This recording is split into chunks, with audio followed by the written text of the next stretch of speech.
Rema hari ini, Kolose 2 ayat 6-7. Kamu telah menerima Kristus Yesus Tuhan kita.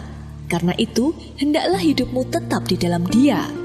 Hendaklah kamu berakar di dalam Dia dan dibangun di atas Dia. Hendaklah kamu bertambah teguh dalam iman yang telah diajarkan kepadamu. Dan hendaklah hatimu melimpah dengan syukur.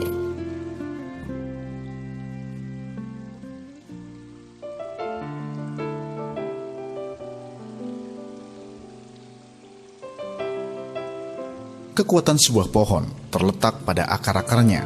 Bila pohon itu berakar dalam dan kuat, maka ia akan teguh dan tidak tumbang diterjang angin. Namun bila akarnya tidak kuat, pohon itu dapat tumbang dengan mudah.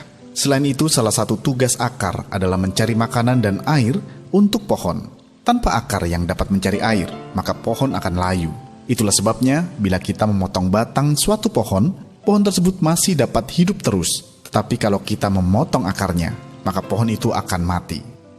Lalu apakah fungsi akar rohani dalam kehidupan kita? Akar rohani berfungsi sebagai fondasi hidup yang membuat kita kuat.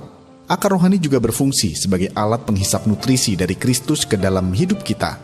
Ketika kita mau berakar dalam Kristus, kita sedang menyatakan bahwa kita sedang membutuhkan Tuhan dan bukan sebaliknya. Kita butuh energi firman supaya kita bisa menjadi mercusuar iman, mengubah diri dan mengubahkan orang-orang di sekitar kita. Semua itu hanya bisa terjadi ketika kita berakar ke dalam firman Tuhan.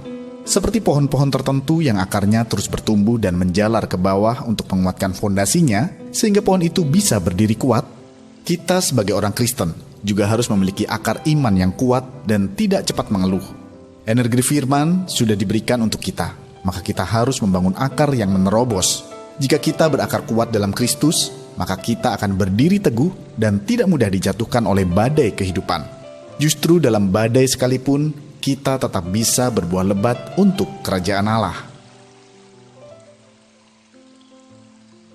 Apakah yang dimaksud dengan orang Kristen yang berakar?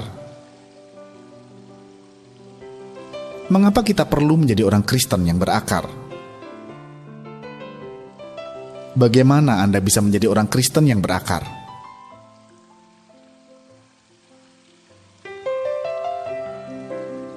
Bapa yang baik, ajari kami dan tuntun kami untuk menjadi pengikut-Mu yang berakar kuat dalam-Mu.